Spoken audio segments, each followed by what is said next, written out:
The fire started in January 26, 1907, here at Mill Number 1, Cocheco Mills, now known as the Wash Street Mills. The fire actually began, ironically, through a sprinkler system going off. And it had broke for no apparent reason, no known reason at least, on the 4th floor. And the fire was actually seen starting on the 3rd floor. It was believed that the fire had started by the belt getting wet and rubbing against the wooden boxes that protected the belt as it went through the floors, causing sparks to go into the cotton, and then the mill caught fire at that point. The fire was on a very cold day. The temperature at that time ranged from 25 below to 0. That's the warmest it got, and the fire lasted roughly 36 hours. It was declared out roughly after 58 hours, and during that time the temperature never got above 0. Fire resulted in 7 deaths and over 30 injuries that we know of.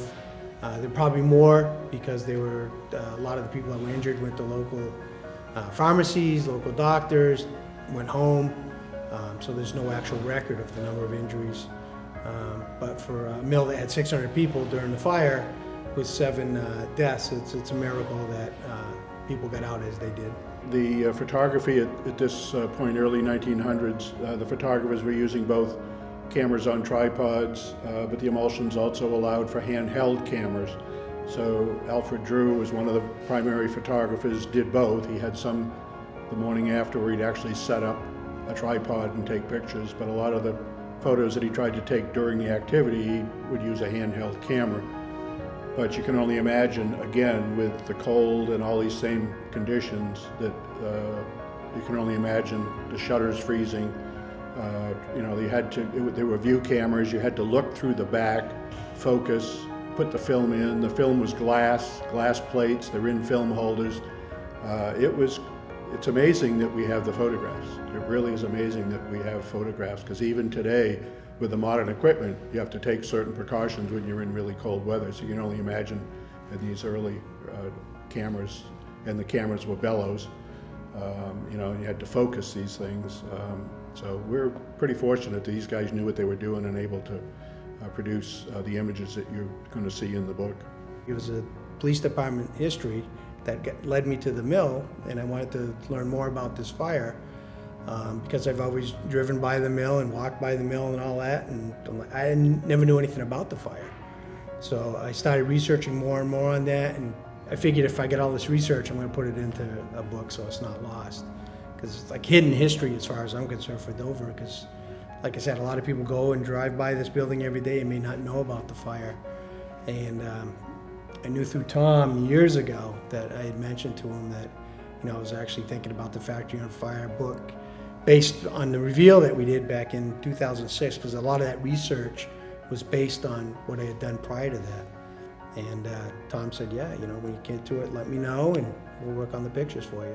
Photographs taken on the morning after the fire is a really good illustration showing the only fire escape on the entire mill, and that was at the end of the L. So folks that were fortunate enough to get out onto the roof and make their way to the back end of the L closest to the river, and then were able to climb down this ladder. But this photograph shows the ladder caked with ice, and I can only imagine you're climbing down 4 stories on this icy metal ladder in clothes that were designed to be working in 60 and 70 degree weather. I can't even visualize.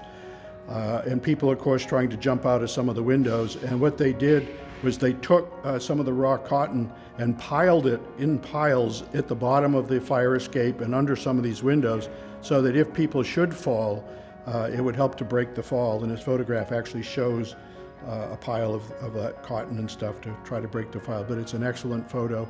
And also, just to the right of the fire escape ladder is one of the firemen's ladder that only reached the 3rd floor, but you can see that also is caked with ice. It's just incredible that these people were able to even use this equipment at all.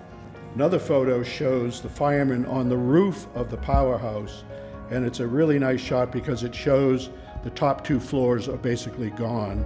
It's a silhouette of the brick wall that stands, but the windows are gone, and you can see the ice that's just caked down, the icicles that are hanging from the windowsills, and there's 3 firemen on the roof of this, bundled up. You can see the clothes they're wearing. I can only imagine in that freezing cold, standing out there holding this hose, aimed up at the fifth floor of the mill. Just amazing. And again, you have to visualize this is on the roof, so the photographer climbed up onto the roof in order to set up and compose this photograph.